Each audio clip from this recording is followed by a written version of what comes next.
Most studies have found that young women with lower self-esteem and/or self-worth hook up more often and have more partners than those that have higher self-esteem. Personality. It can also predict a young adult's participation in hooking up. Does anybody have any examples of a personality that more than likely would hook up or engage in risky behavior?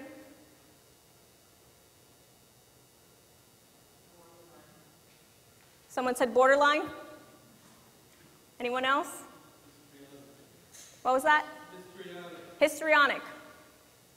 Absolutely. A people-pleasing or a permissive personality type, or someone that just doesn't know what boundaries looks like, right? Which is including all those personalities that were just said. Unrestricted or permissive individuals, when I looked at the research, they were among the most that would take risks, including the hooking up. The research has found that parental divorce was associated with the higher likelihood of sexual behavior with a non-romantic partner. More broadly, research suggests that young adults with divorced parents tend to view commitment more skeptically, approach relationships more cautiously, and experience sexual intercourse at an earlier age than those with non-divorced parents. So in saying that, how does it shape a woman's social identity? If we think about who we are today and what has made us who we are today, the same applies to the young adults, young females coming up. It just looks different. If we think about our social class, if we think about if we grew up with religion or not having religion, our family structure, was there a two-parent home or was there a one-parent home? And societal pressures, peer pressure, media. One of the major channels of influence is media.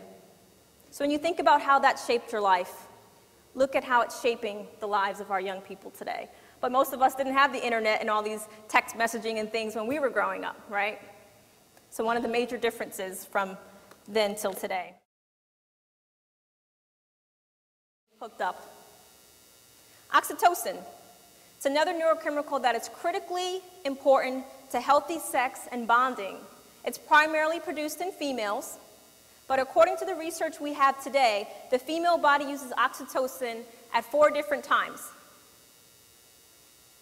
Meaningful or intimate touching with another individual, sexual intercourse, onset of labor in pregnant women, and breastfeeding. So the important thing to recognize here is that the desire to connect is just not an emotional feeling. Bonding is real. It's a powerful connection that cannot be undone without great emotional pain. And many of us also look at the hookup culture through what we call the attachment theory. Attachment theory is basically going back to the family of origin stuff that I mentioned earlier today. What it basically says is if a young person doesn't grow up in an environment that's supported by connection, love, healthy bonding, then they're more than likely to develop what we call an insecure attachment. And an insecure attachment is associated with either anxiety about becoming close to others or avoidance of close relationships altogether. So insecure attachment individuals were more likely to report hooking up than those with secure attachment home base. So what are the expectations before a hookup and after a hookup? Well, most of these young females feel hollow,